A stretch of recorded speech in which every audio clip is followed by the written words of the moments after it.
सीता हरण। दंडक वन में श्री जानकी जी ने पुष्प वाटिका लगाई। श्री रघुनाथ जी उसके श्रेष्ठ पौधों की प्रशंसा बार बार करते थे और प्रेम पूर्वक उन्हें सींचते थे। जिन जड़ों में अंकुर निकले उनका उन्होंने सींच कर पोषण किया। धीरे धीरे बड़े होने पर उनमें पुष्प और फल लगने लगे।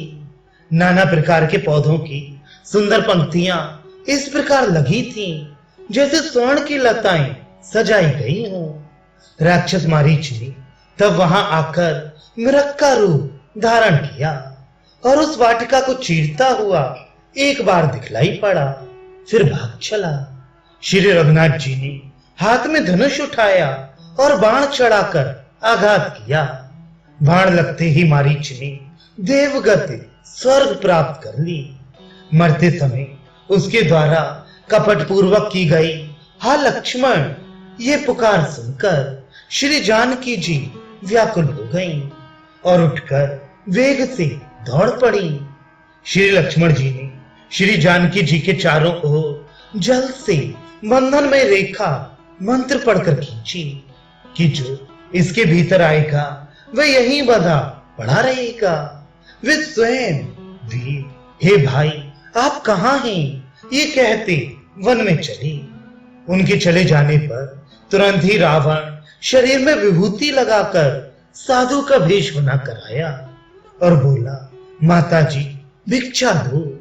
श्री जानकी जी उसे दीन भूखा समझकर भजन का स्मरण करके कि भजन करने वाले साधु का सत्कार गृहस्थ का धर्म है, प्रेम से भिक्षा लेकर रेखा के बाहर आ गई।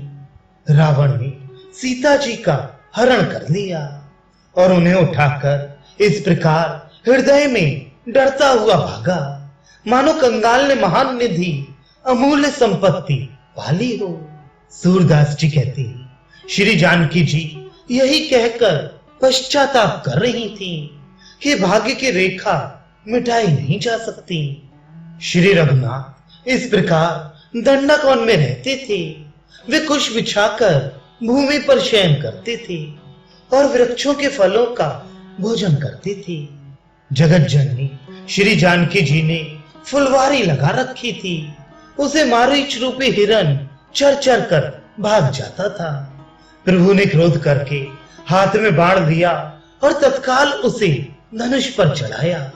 पहले ही उन्होंने श्री जनक नंदिनी को अग्नि में रख दिया था और उनका एक छाया रूप बना लिया था। श्री रघुनाथ को छोड़कर इस रहस्य को और कोई नहीं जानता था।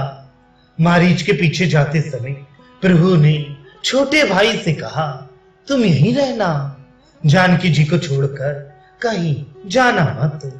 जब श्री राम ने स्वर्ण मृग मारीच को मारा तब वह हा लक्ष्मण ये शब्द सुनाकर गिर पड़ा और मर गया।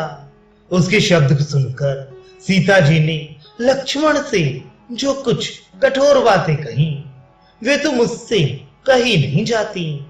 विवश होकर लक्ष्मण जी श्री जानकी जी के चारों ओर रेखा खींचकर वन में चली गई। उसी समय राक्षस रावण छल करके साधु वेश बनाकर वहां गया और उसने सीता जी को चुरा लिया। सूरदास जी कहते हैं, श्री जानकी जी को लेकर जाते हुए उसे देखकर गृधराज जटायु दौड़े और बड़े पराक्रम से उन्होंने युद्ध किया, किंतु रावण ने उनके पंख काट दिए। इससे वे भूमि पर गिर पड़े और तब वे राक्षस दौड़ता हुआ आकाश मार्ग से शीघ्रता पूर्वक लंका चला गया।